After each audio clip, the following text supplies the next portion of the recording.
For further background about this webinar series in general and today's topic in particular, I would like to introduce our colleague, John Wucher.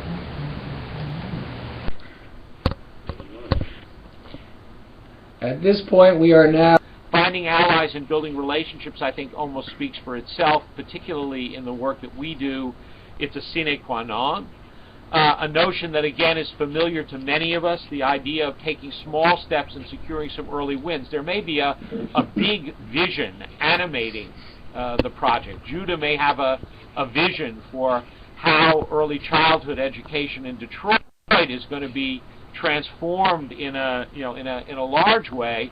But it makes sense for him to pursue what he's doing with the Hillel Day School in that one conservative congregation, because that's going to be critical to establishing the credibility of the larger vision and moving it in that direction.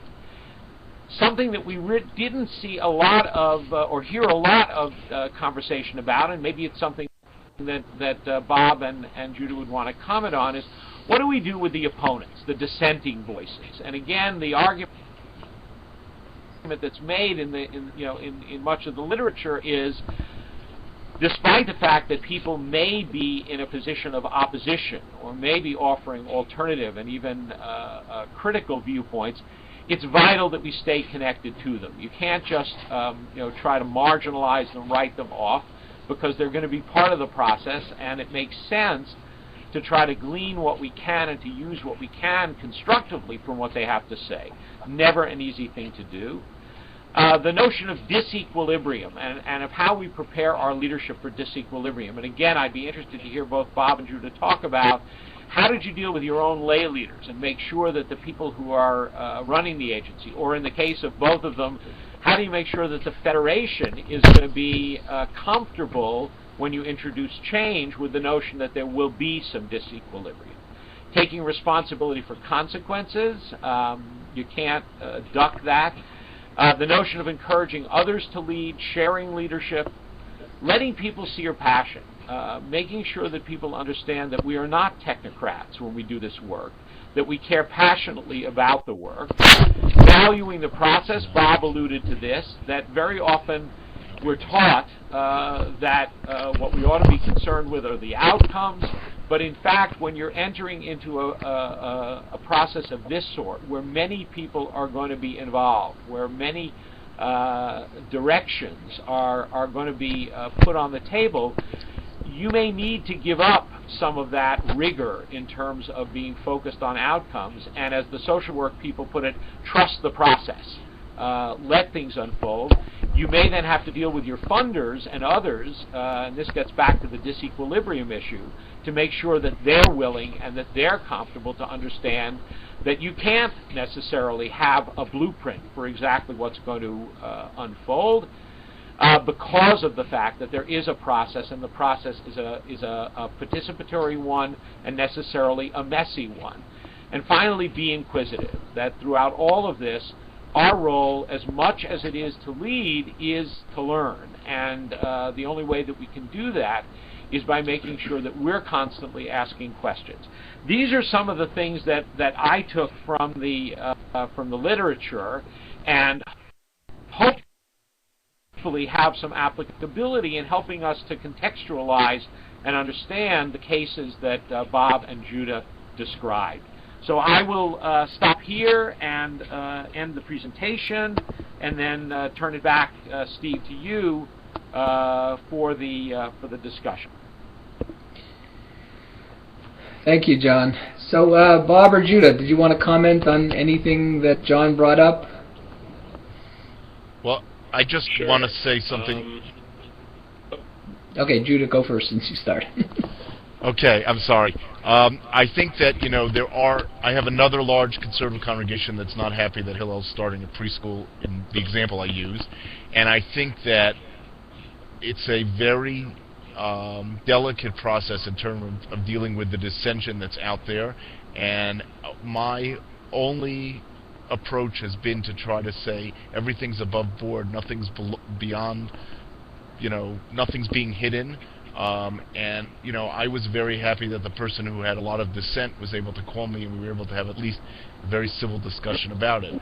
There are things being thrown in the way, and we're trying to navigate them, but I think that the key thing for me is to make sure that those people that are really dissenting, we know they're going to dissent, but at least know that they feel they have a voice in the process. So Bob, I'll turn it over to you. Well, I just was going to say, I mean, in the case that I was talking about, dissent comes up continuously throughout the process, actually. It's not something just about some people who didn't want the whole thing to happen or real opponents to what was going on. I don't think we've experienced that. But dissent comes up for all kinds of reasons. It can come up because people are being compelled to play a role that doesn't work for them, or they're not comfortable with, or they don't know how to do, and they push back on it. And then the question is the ability to step back and take the time to work that through. I mean, some of what's happening in this big, complex initiative we're engaged in is really, dissent emerged among some of those, that whole slew of partners that was involved because they were being forced into some roles that didn't work for them, and we had to basically undo and kind of work through again in order to get to a place where it seems to be working better. And that's complicated, and it does cause for a lot more time to be, it takes a lot more time, and it really slows things down for a while until you're able to get it back on board. We were, even among our own staff at times, there are times in which that slows things down, and they're not necessarily finding it easy to move with the way the direction that everything's going. And once again, we need to stop. We need to think about what's going on. We need to work it through and try to figure it out. The question that you raised, John, about I'm not quite sure exactly what was meant by the disequilibrium in lay leaders, but once again, I think this is a big issue because for many of our lay leaders and for many of our funders, the idea of outcomes and getting to those outcomes as expeditiously as possible is really, really important. And these kinds of processes don't lend themselves all the time for getting us there. But I would also say that at the same time, that the other processes we were using didn't get us to those outcomes either. And I think that they're aware of that, and I think that we just have to keep working with it. It's difficult, but that's part of what the learning is. Thank you, Judah and Bob. Anybody else want to comment on anything related to what John presented? Your perspectives on, does what's in the literature really reflect the reality of what's going on in your world? Some definitely yes, some definitely no. Just some thoughts along those lines.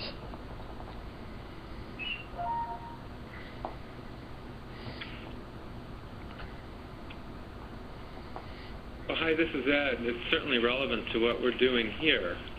And we're seeing a lot of the same kinds of issues that Judah was describing, and trying to think about how to work systemically in sort of this new environment. So I found it very useful. Thanks, Ed.